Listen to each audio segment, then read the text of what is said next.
What's up, guys? It's Enigma Hood. It's about time someone called this moron out on his bullshit, so let's just get right into it. For years, I watched the failed bomb attempts of Muslim terrorists with a degree of scorn, simply because their aspirations to kill people outstrips their ability. Like the Times Square bomber, where the guy basically filled up his car with flammable stuff, presumably hoping that something Hollywood-style would happen when he set fire to it. Or the attack with half a dozen or so Muslim doctors on Glasgow Airport, which was basically constituted them driving up their car through the gates to the entrance and setting fire to it. The truth is that making bombs is a very skilled job, and it's relatively easy to trace and shut down in a civilized country where people really don't have that much need to be making bombs and the such like. Except, not really. It's not difficult to make bombs if you know what you're doing. Even an amateur can make dynamite with very little effort. It's not hard to make glycerin. It's not hard to make nitric acid, and the other ingredients you can get very easily. It's not hard. Making a gun from scratch is hard. Purchasing a gun is hard. Depending on the state that you're in, it can actually be very hard. So I challenge him on those claims that he's making, that it's so difficult to make a bomb. You have to be an expert like me. No, you don't. No, you don't. There's been some fucking idiots out there who have made bombs and were very successful in their use. I'll get into that later. Further, bombs tend only to be useful if you're trying to survive the attack. Suicide bombers, of course, can make that worse, but you can't do it more than once. Well, there's a problem with that logic because all these mass shootings result in the death of the shooters, either through police or through suicide. I mean, no matter what, you're not going into these mass shootings expecting to get away. The one that pops into my head where they did escape were the Boston bombers, and they didn't shoot anyone. So, an example of someone getting away with it, at least initially, were bombers. Shooters, they're just as likely to die as suicide bombers, so I don't see either one having an advantage in terms of being able to do it over and over again. Now bombs, even well-made bombs in crowded places, of which there's only been a few successful attacks, tend to kill about 10 people. And the reason for this is relatively simple, that even in a very crowded place, the bodies of the people close to the blast tend to shield the bodies further away from the blast and the shrapnel. The simple logistics is, a terrorist well armed with small arms is far more dangerous than someone trying to make bombs or nerve gas. Okay, this is a poor argument because he's basically using an argument from induction, a hasty generalization from weak induction. I could point out other examples of shootings which resulted in relatively few fatalities. Just two examples would be the 2013 Los Angeles International Airport shooting. Only one death resulted from that. The guy was armed with the Smith & Wesson.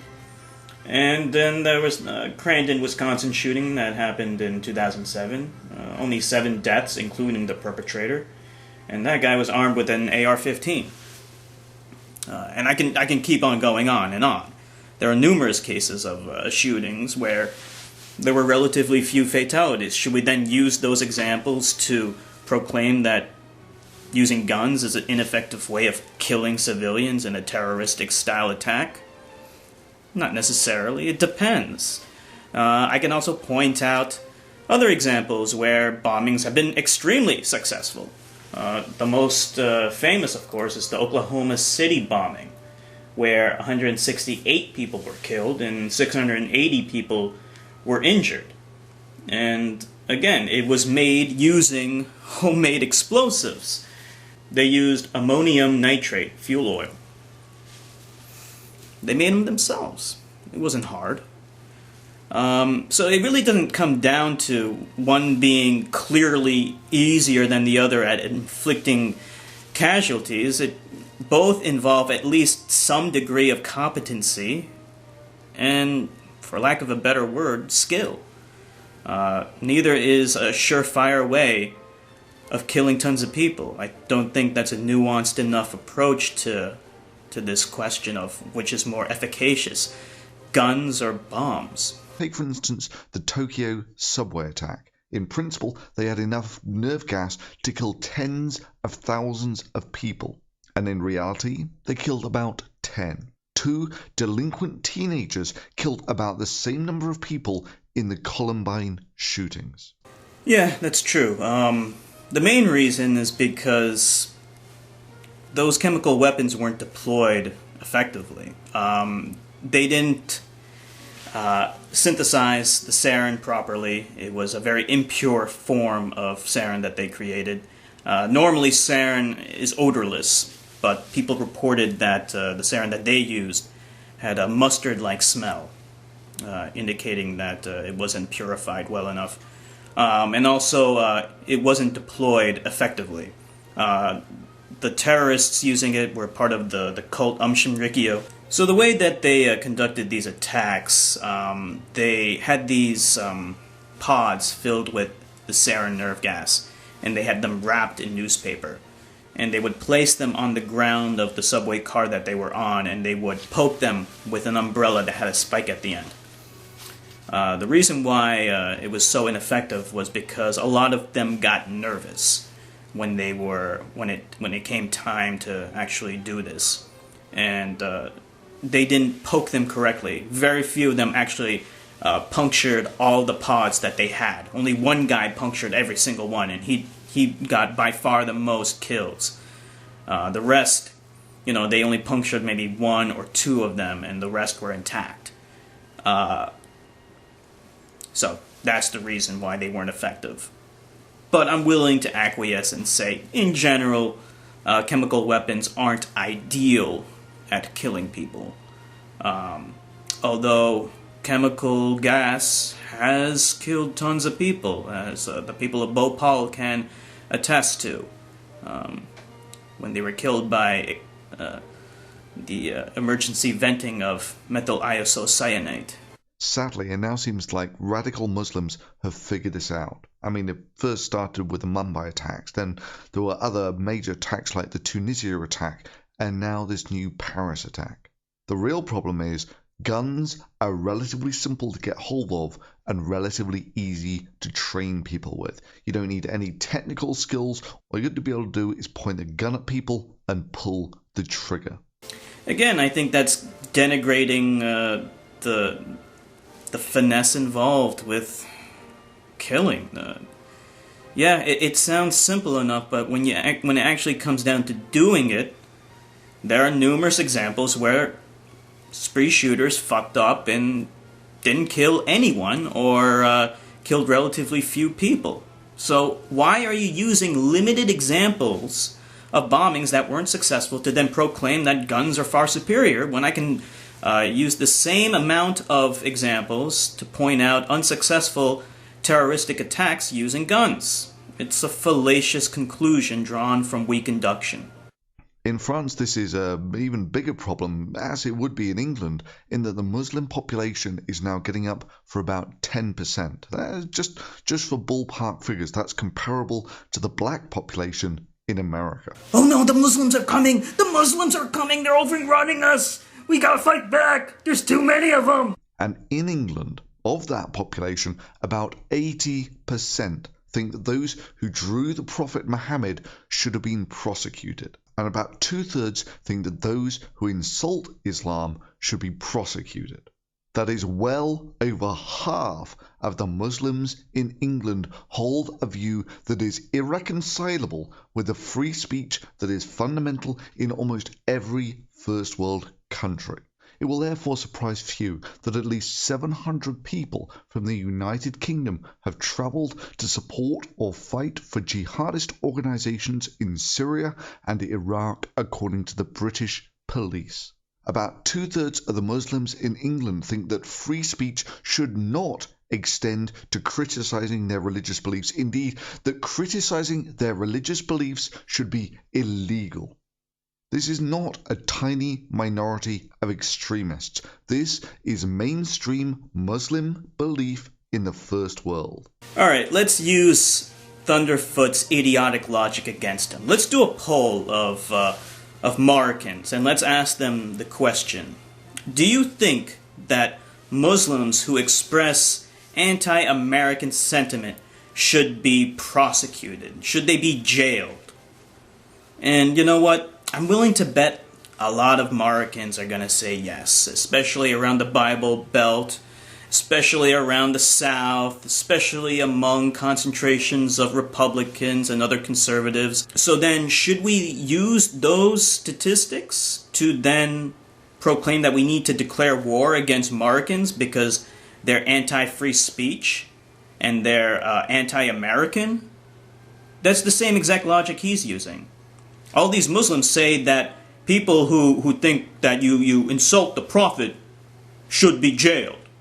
They should be prosecuted. Therefore, we need to declare war against Islam. Islam's not a religion of peace. We need to declare war. I can use the same fucking logic against Moroccans. Using the same fucking logic. Stupidity is everywhere.